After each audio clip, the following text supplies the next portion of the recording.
পাকিস্তানের বিপক্ষে ওয়ানডে সিরিজের দলে থাকছেন কোন 15 ক্রিকেটার? চমক কি থাকছে? জানিয়ে রাখা, দল ঘোষণা এখন সময়ের ব্যাপার মাত্র। তানজিদ হাসান তামিম এবং সাইফ হাসানের সাথে সৌম্য সরকার থাকছেন, এতটুকু প্রায় নিশ্চিত।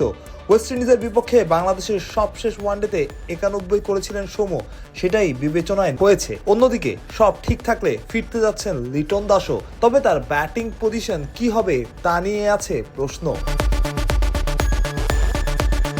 নাজমুল শান্ত আর তাওহিদ হৃদয় ওয়ানডে দলের অটো চয়েস, তবে মিডল অর্ডারে বড় চমক আসতে পারে। সেটা হতে পারেন আকবর আলী, যদিও একই পজিশনের জন্য তার লড়াইটা নুরুল হাসান সোহানের মতো পরীক্ষিত ক্রিকেটারের সাথে, এবং আছেন মাহিদুল ইসলাম অঙ্কনও। শেষমেশ সুযোগ হবে কার, এই জায়গাটায় চোখ রাখতেই হচ্ছে।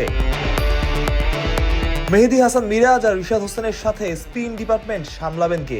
তানভীর ইসলামের সাথে নাসুমের নামটাও রাখা যেতে পারে আলোচনায়। নিজের খেলা সবশেষ ওয়ানডেতে 11 রান খরচায় নাসুম উইকেট নিয়েছিলেন 3টা, সেটাও 6 ওভারে। তাকে আলোচনার বাইরে আপনি রাখবেন কি করে? যদিও তানভীরকে নিয়েও নির্বাচকদের আলাদা ভাবনা থাকতে পারে, তবে চমক হিসাবে থাকতে পারেন আরও একজন, রকিবুল হাসান। পেস ডিপার্টমেন্টে মুস্তাফিজুর রহমান, তাসকিন আহমেদ আর শরীফুল ইসলামের সাথে দেখা যেতে পারে হাসান মাহমুদকে। মূলত পেস ডিপার্টমেন্ট নিয়েই মধুর সমস্যা।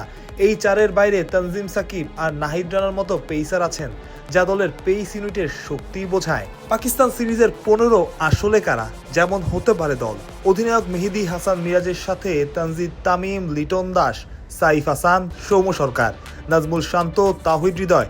এছাড়া নুরুল হাসান সোহান, মাহিদুল অঙ্কন বা আকবর আলী সুযোগ পাবেন যে কোনো একজন। রিশাদ হোসেন, রকিবুল কিংবা নাসুমের মধ্য থেকে একজন। আর পেস ডিপার্টমেন্টে মুস্তাফিজুর রহমান, শরীফুল ইসলাম, হাসান মাহমুদ আর তাসকিন আহমেদ। এটাই সম্ভাব্য স্কোয়াড বাংলাদেশের পাকিস্তান সিরিজের।